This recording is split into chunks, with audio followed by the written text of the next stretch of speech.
Probably the best fight I had was Joe Ferg. You know, Joe Ferg gave me a run for my money, man.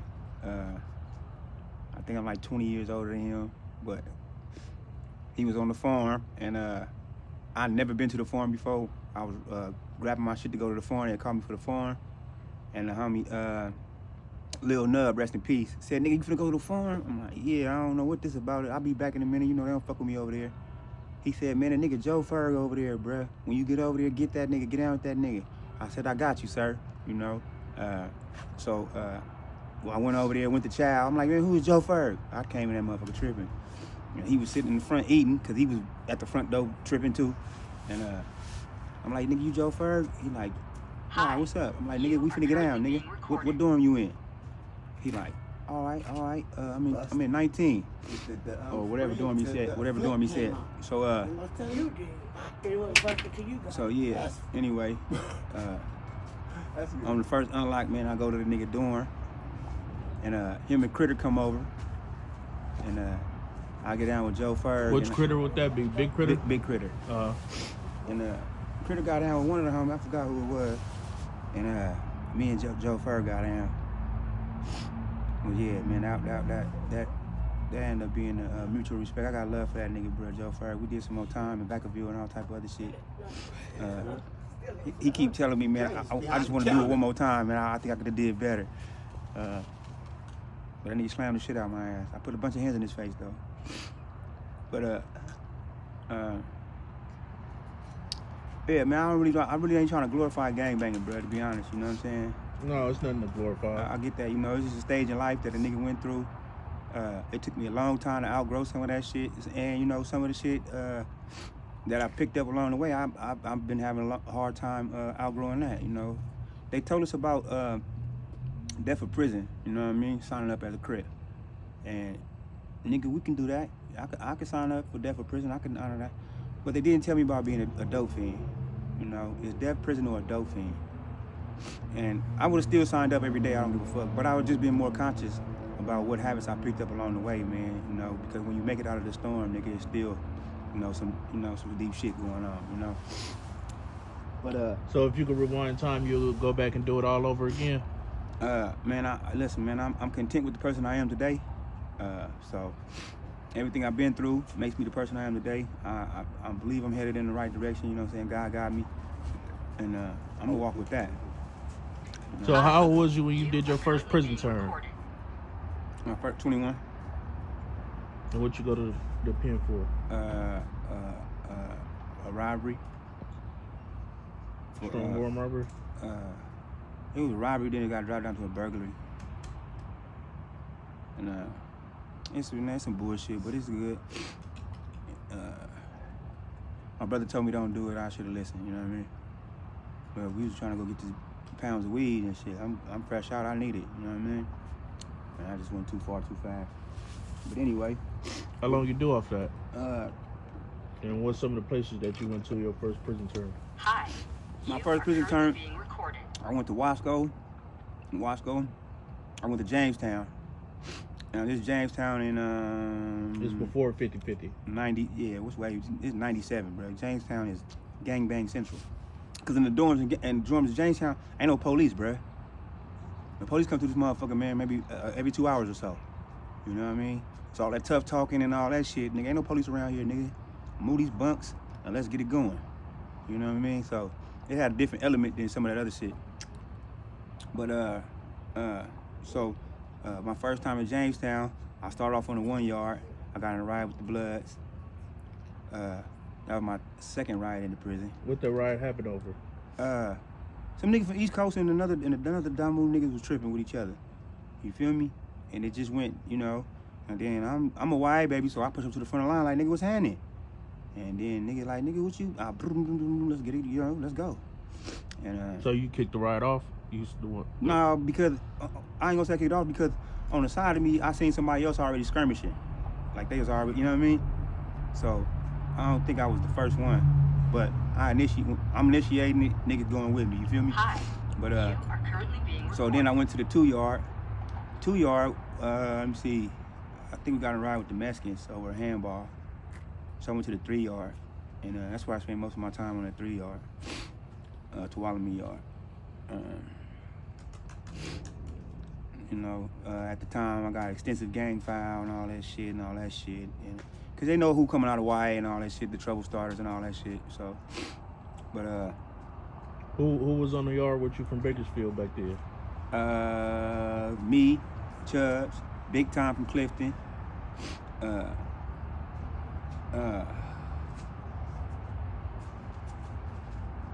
was like 9 of us on the yard, bro. I can't remember all of them.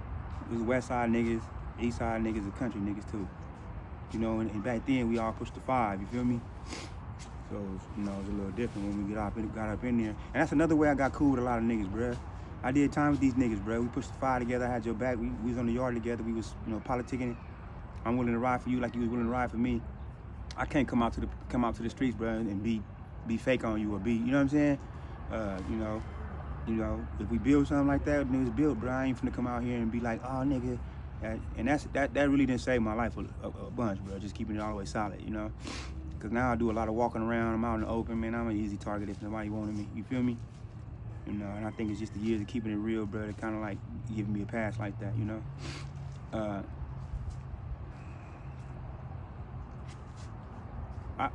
I don't know what the extent of this interview is really for, but I do want to say, all right, on some gangbanging tip, man, shout out to my niggas from the West Side, bro. And I said that because them niggas was beefing with the whole town. They was beefing with the West Side blood, they was beefing with the East Side, they was beefing with us, and they was beefing with the country. And them niggas was hella little, bro. Hi. Hella little. As like, we mean like as a hood? Yeah, they didn't. I mean, it was only a selective few. Of them. It wasn't that many of them. But they was riding. They was holding it down. So especially when they changed the rag from to the Turk rag from CK. Them niggas start saying CK BK. Nigga like what? That was unheard of. But man, I mean, just the town that has some trendsetters, man, for real shit, man. What about some of those dudes from out there that's Country Boy Crips? Who some of those dudes you was locked up with and cool with right now today? You see them, it be all love. Man, you know what? And it's the truth, bruh. Most of the niggas I bump into and we have a conversation, it be a mutual respect. You know what I'm saying? The niggas out there on their shit, bruh. You feel me? And I give credit to that. I mean, that's just banging. And, as a member, I say to them, no, you niggas on their shit. My niggas is old school niggas, bruh. From the 80s, you know what I'm saying? Craig. I don't even want to start naming names, but, they know, So, how back in the day when the East Side and country was cool and everybody used to kick it up on the road and stuff, when that beef started happening and they started getting into it, did that end up separating you from some of the dudes you was cool with? No, because at first, man, all right, so let me say this, man, and I think it's important that niggas to know that beef, nigga, that we've been killing each other over is over a bitch.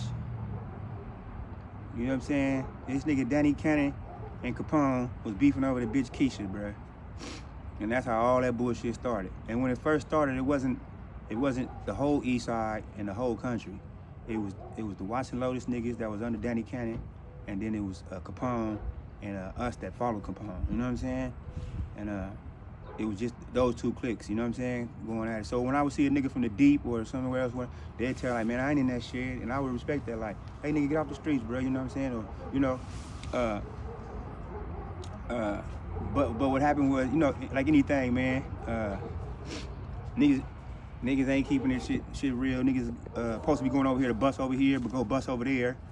You know what I'm saying? Like, oh, I seen a country nigga, so I just bust. Like, and I'm telling niggas, like, nigga, you niggas is stirring up a wasp nest. There was certain few niggas that wasn't home yet, nigga. And when they came home, oh my God.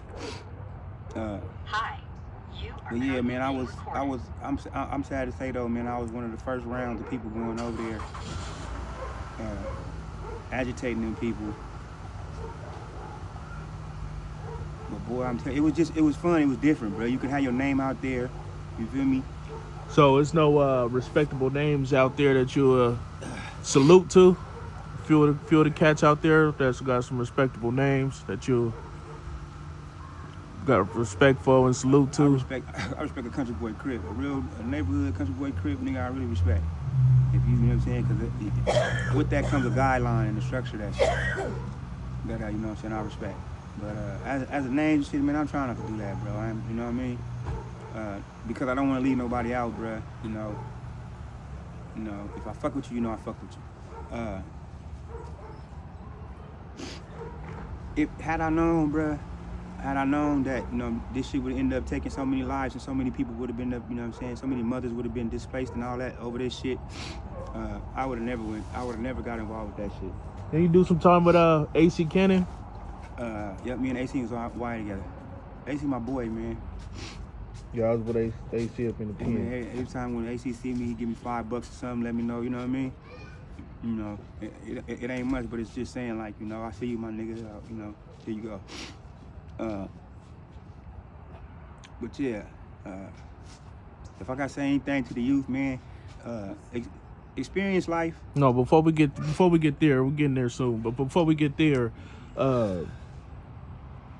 how did you get to the situation where you at right now, like living out on the streets and? Well, basically, man, you know what I'm saying. After I kind of seemed like when I was about 35, 37, man, I kind of tapped out as high as you can go in the gang world, bro. I'm like, you know, and there wasn't nothing else to do. Though I could see that I already got 2 strikes, man. If I stay doing this shit, I'm gonna end up struck out. Hi. You are currently being So I just told motherfuckers, like, man, I'm done, and now I'm finna go enjoy my retirement, getting high. You know, ain't nobody had nothing to say about that because shit, nigga, I had gave nigga over 30 years of service. You know what I'm saying? Faithful service. You know, if that's what that nigga want to do with his shit, then that's, you know. So I wouldn't take it to the neighborhood. I wouldn't go around my fellas with that shit. You know what I mean? I, you know, found little tuck spots to go get high in. So, what's your message to the youth and to the kids from everything you've been through as a kid to adult? What's some of the stuff that you would tell them not to do? No, this is one thing I would tell them. Experience life. Go through your bumps and bruises. But don't use drugs to numb the pain. You know what I'm saying? If you got a consequence coming from something you did, bruh, accept that. Clean and sober. Don't use drugs as a crutch. Because even though you might get past that problem when it's all said and done, you'll have a drug addiction that you just can't help. Every time you want to get, it's just. So that's my encouragement. My encouragement to the youth is live life to the fullest, but be willing to accept your consequences and do not use drugs as a crutch. You know what I mean? To get you through the time. And I think you'll be all right.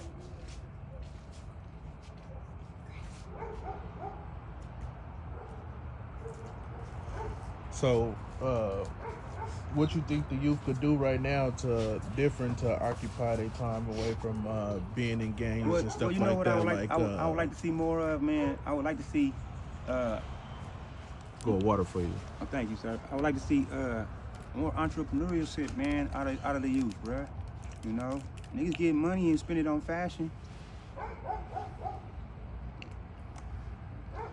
You ain't making nothing but somebody else rich.